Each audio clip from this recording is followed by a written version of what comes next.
अरे बहू रानी तो सारा सारा दिन कमरे में बंद रहती है, कोई काम भी नहीं। मैं तो बोर हो जाती हूँ, क्या करूँ।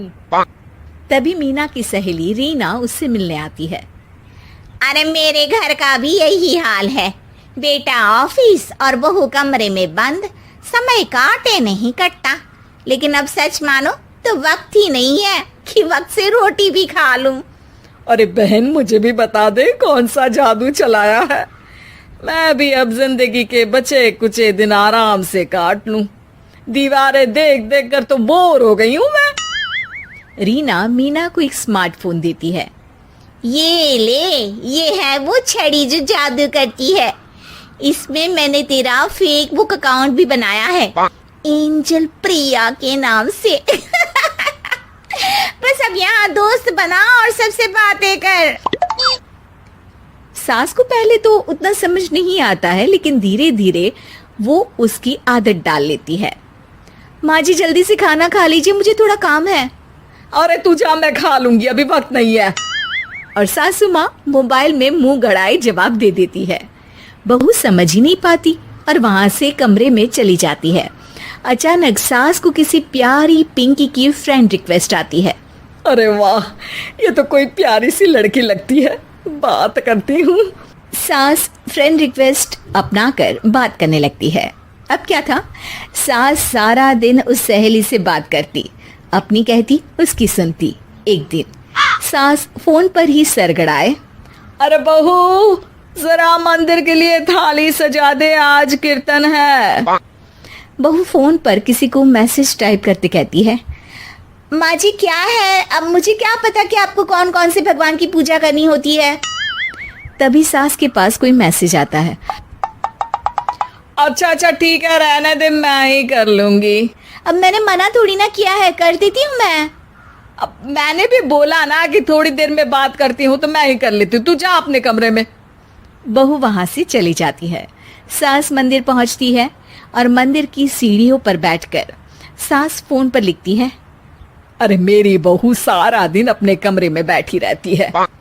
वहां से रिप्लाई आता है, मैं आपकी बहू को तो जानती नहीं हूँ, लेकिन हाँ एक बात है, हो सकता है आपने उसे ताने दिए होंगे या फिर उसका दिल दुखाया होगा। ऐसा करने पर बहुओं का मन ससुराल से हट जाता है। याद रखिए, बहू और बेटी में फर्क होता है। सास घर जाती है और बहू से बड़े ही प्यार से बात करती है, उसके लिए खाना बनाती है, उसे गिफ्ट में साड़ी भी देती है। जिसके बाद अगले दिन, माँ जी चलिए आज मैं भी आपके साथ मंदिर चलती हूँ, आते वक्त भोले भैया के गोलगप्पे खाकर आएंगे। अरे हाँ बहू, ये तो अच्छा है, चलो।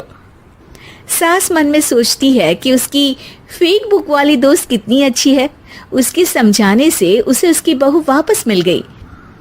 वो बहू को अपनी दोस्त के बारे में बताने का सोचती है, लेकिन फिर चुप हो जाती है। बहू फोन पर टाइप करती है, मेरी सास मुझे नौकरानी समझती है, एक गिलास पानी तक खुद नहीं लेती। मन तो करता है कि बोल दूं, मैं बहू हूँ, कोई नौकरानी नहीं। वहां से रिप्लाई आता है, देखो तुम्हारी सास को तो मैं भी नहीं जानती, लेकिन वो बुजुर्ग होंगी, पूरा जीवन उन्होंने घर गृहस्थी चूल्हा चौका में निकाल दिया। और फिर तुम ये भी मत भूलो कि जिस पति पर तुमको इतना गर्व है, उसे भी शिक्षा उन्होंने ही दी है। तो जिसने तुम्हें इतना दिया, क्या तुम उनकी थोड़ी सी सेवा नहीं कर सकती? बहू भी अगले दिन से सास का सारा काम करती, उनके पैर दबाती, उनका ख्याल रखती, उनके साथ घूमने जाती। एक दिन सास, बहू ये लो मेरा हीरे का हार। पहले तो सोचा था कि अपनी बेटी को दूंगी, लेकिन आज जब मेरे हाथ पैर में दर्द था तो तुम मेरा साथ दे रही थी। समय पर खाना पानी देकर तुमने ही मेरा बुढ़ापे में साथ दिया। उसके हिस्से का बहुत कुछ मैं उसे दे चुकी हूँ, लेकिन ये अब तेरा। बहू तो ये देखकर खुशी से उछली जाती है।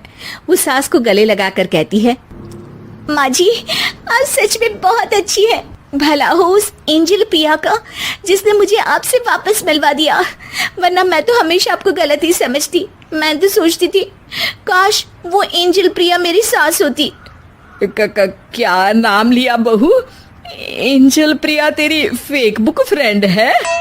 हाँ माँ जी, वो बहुत अच्छी है। उन्होंने ही मुझे बताया कि सास की कीमत क्या होती है। अरे बहू, कहीं तू प्यारी पिंकी तो नहीं? जी माँ जी, मैं ही हूँ प्यारी पिंकी। क्यों? सास बहू को गले लगाकर कहती है। मैं भी यही सोचती थी कि काश प्यारी पिंकी मेरी बहू होती। शुक्रिया बहू। सासू माँ, शुक्रिया तो हम दोनों को फेसबुक और सोशल मीडिया का करना चाहिए, जिससे हम